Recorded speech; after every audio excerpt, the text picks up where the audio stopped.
I saw the trailer for Green Book and I thought, okay, I have a rough idea of what this movie's about. You know, two guys on the road, a mismatched couple who ultimately come to appreciate each other. At the end, they discover some like, deep racism and kind of galvanate their friendship throughout this road trip.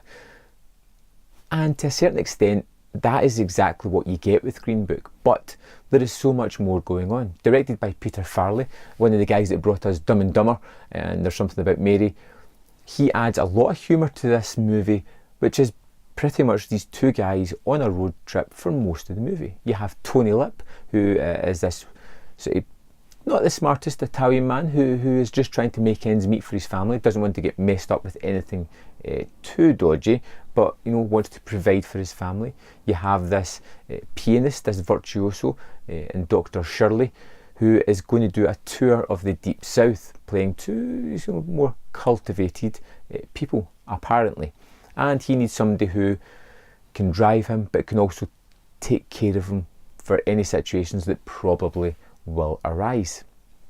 And you have this couple thrown together that are complete odds. You know, it's the kind of thing you've seen done before, but the performances here are absolutely terrific. You really do feel the characters, you really do feel the differences between them, and when they start to connect, you are right there with them, willing it on, because these are two fantastically well drawn out characters that really do feel three-dimensional.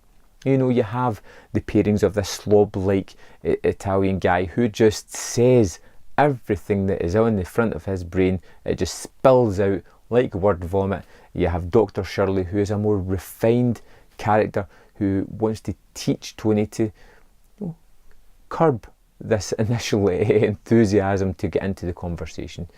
Be more mindful about what he wants to say, how he comes across. But Tony's kind of comfortable in himself. He's happy with who he is. And it's one of these movies that really caught me off guard because it was so entertaining. Almost immediately, I liked both of these characters. I liked the situations that they were in. I liked the conversations that they had.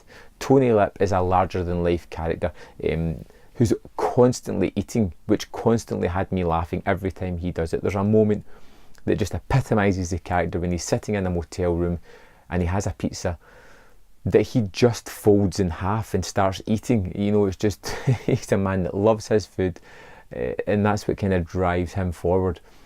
Dr. Shirley is a far more complicated character.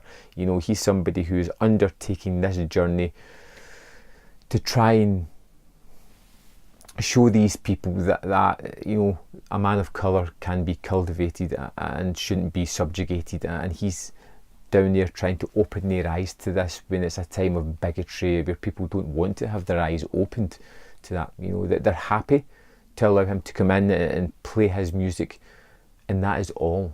They don't want to have him use any of the facilities. They still treat him as a black man and kind of have that nice persecution, you know, where they try to be polite with a smile on their face, but they're still being, they're still judging him. They're still putting their persecutions onto him, their prejudices, and it's kind of, that's more shocking than the typical kind of sort of redneck in your face racism. You know, the fact that these people are educated or should be better educated than normal and understand that people are just people, but they can't seem to do that, which is a fascinating aspect of the movie. But, and this is probably one of my favourite parts of the movie, is when I watched the trailer, I felt I knew the beats that were going to come. I felt I knew the sort of obstacles that were going to come up against, and they didn't do that. Every time I thought, I know what's coming here, they just changed things about a little bit. There's a moment at the end where I thought there was going to be a robbery,